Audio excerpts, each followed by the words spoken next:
கிறிஸ்துவுக்குள் அன்பானவர்களே, இன்றைய காலை வேத தியானம் ஏசாயா 26:7. நீதிமானுடைய பாதை செம்மையாயிருக்கிறது.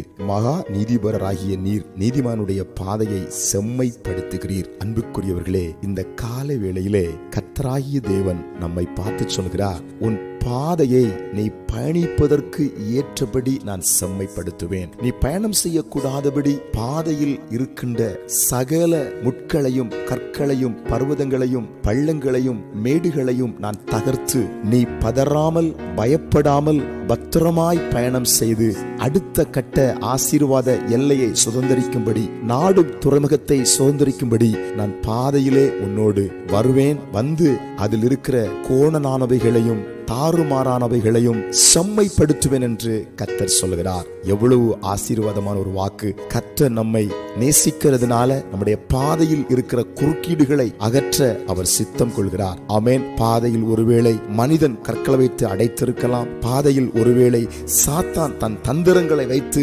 அடைத்திருக்கலாம். ஒருவேளை சூனியங்கள் மந்திரங்கள் பாதையை அடைத்திருக்கலாம். எந்த சூழ்நிலையை பாதையை அடைத்தாலும் பாதையை திறந்து பாதையை சரிப்படுத்தி செம்மைப்படுத்தி நம்மை பயணிப்பதற்கேற்ற சூழ்நிலையில் நம்மை பக்குவப்படுத்துகிற நம்மை பலப்படுத்துகிற கர்த்தர் நம்மோடு இருக்கிறார். ஆமென். ஒன்றே ஒன்று, நாம் நீதியை விரும்பி செய்ய வேண்டும். நீதியின் வழியிலே நடக்க வேண்டும். நீதிக்கேற்றவைகளை சிந்தித்துக் கொண்டிருக்க வேண்டும். இதைத்தான் கர்த்தர் விரும்புகிறார். நாம் நீதிக்கேற்ற காரியங்களை செய்ய ஆயத்தம் என்றால் நம்முடைய பாதையை செம்மைப்படுத்த கர்த்தர் ஆயத்தமா இருக்கிறார். ஆமென். ஜெபிப்போம். எங்கள் பரலோக பிதாவே, நீதியை செய்கிற மக்களுக்காக நீர் இறங்கி வந்து பாதையில் காணப்படுகிற சகல குளறுபடிகளையும் மாற்ற வல்லவர் என்று எங்களுக்கு காலை வேளையிலே வாக்குத்தத்தம் கொடுக்கிறீர். இப்பொழுதும் ஜெபத்தில் இணைந்திருக்கிற பிள்ளைகளுக்கு பாதைகளை செம்மையாக்குவதற்காய் ஸ்தோத்திரம். இயேசுவின் நாமத்தில் ஆமென்.